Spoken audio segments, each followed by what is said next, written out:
honestly be at every college, university, corporation, and school foundationally. If these institutions are truly interested in being anti-racist, if you think about that concept, that notion, and I know it's being hotly refuted right now, why do you think it's important, and what would be the ways that you would imagine that universities and colleges would engage the work? Why do I think what is important? Well, I guess I mean we all know why it's important, but I think what I'm asking, unpack a little bit further maybe is, how do you think that colleges and universities should use this work foundationally? I know that you have partnered with many colleges, universities, high schools, but in what ways do you think that this work should be sort of furthered? I think there is this idea out here right now that this is anti-American, and that that this is seeking to reframe a narrative that doesn't need to be reframed. And I think you've done a beautiful job in the work of saying it does need to be framed, and here's why.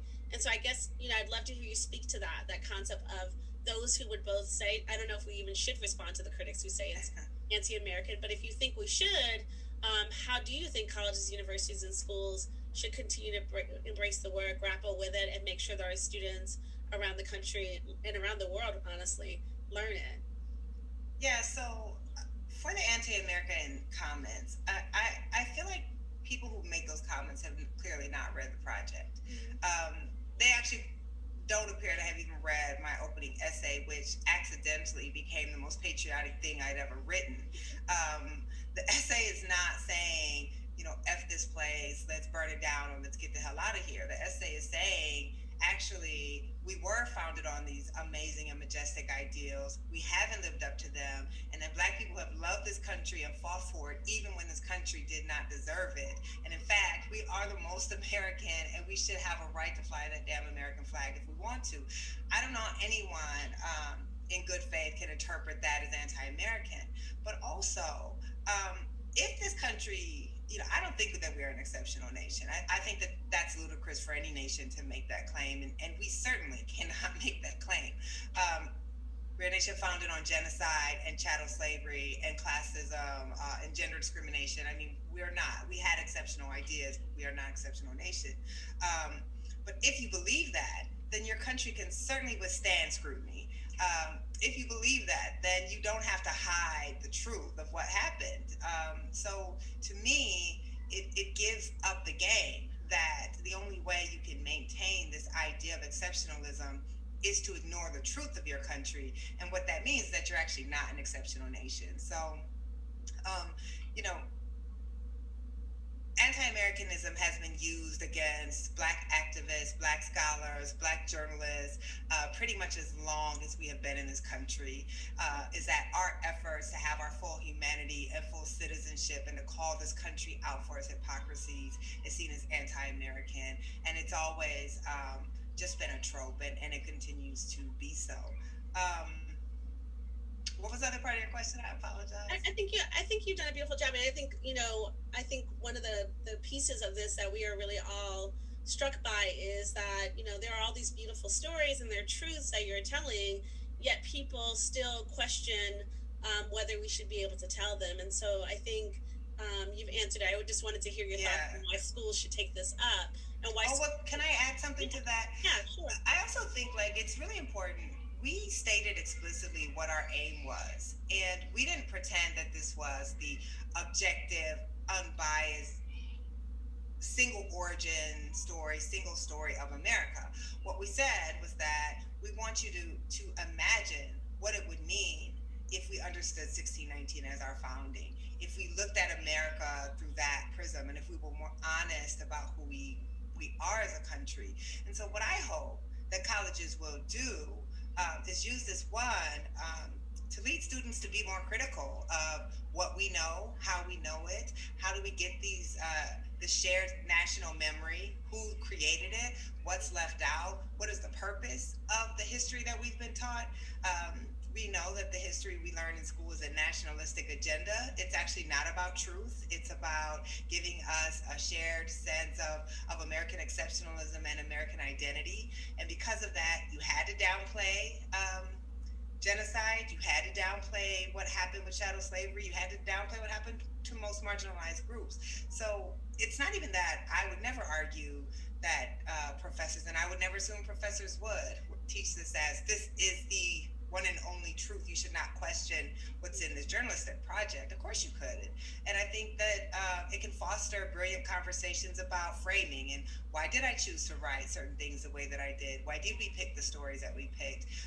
But more than that, I just hope it will, the biggest reaction I've gotten is, my God, I never knew this stuff. I never heard any of this. And that should then get you to question so much of what we've been taught and why and what purpose has it served.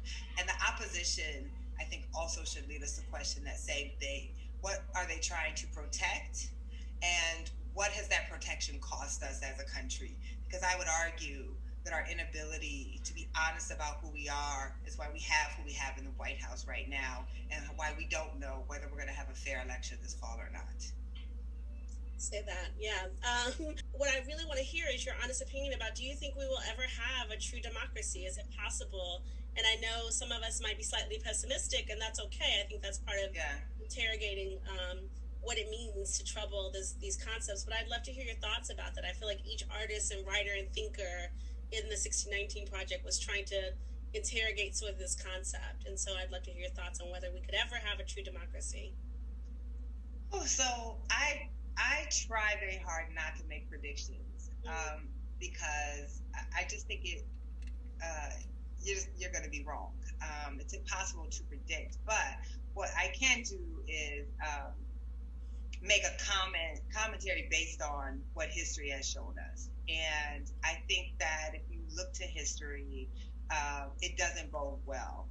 We have been a country that at our founding did not believe in democracy. The majority of people who were in the 13 colonies could not vote and were not intended to vote.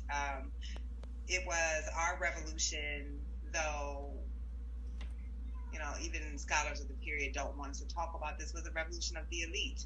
And these elite white men did not intend, we are a democratic republic, and they didn't intend for us to have democracy. But others of us had different things in mind. White men who didn't have property, women, Black Americans had other things in mind. We have pushed this country to be a democracy because of that. And one of I think the kind of fairy tales we tell ourselves, and I see it all the time, and it bothers me to no end, is that the demographic destiny of our country will turn us into a multiracial democracy. But of course, that means you have to ignore the entire South, right? You have to ignore the history, which shows us that as white people start to become a numeric, lose the numeric majority, they have always found ways to still hold on to power. That's what we saw in Georgia, right? With what happened with the Stacey Abrams election. That's what we see now with the Electoral College. There hasn't been, I think, since I think in the last 30 or 40 years, there's only been one Republican who's won the office of the presidency with the majority of the vote. They've won through the Electoral College. We're seeing these voter suppression laws being passed as it became clear that you could win the White House without needing a majority of the white vote. So I don't have a lot of faith. I think the fact that there's still a chance that an open white nationalist and misogynist who probably will, by the time history is written, have led the most corrupt administration in the history of this country, that there's still a great chance that he will win the election, speaks to what a segment of white Americans will do to maintain power. So demographics are not destiny. And I think there's a lot of fear about what happens if white Americans lose the majority, the numeric majority in this country. And it doesn't bode well for democracy. I wish I could think of the study I just read, but it showed that white Americans are actually, large numbers of white Americans are willing to suspend democratic principles to maintain racial power. And we're seeing that. Yeah, I would love to hear what your thoughts are about what's next for the 1619 Project.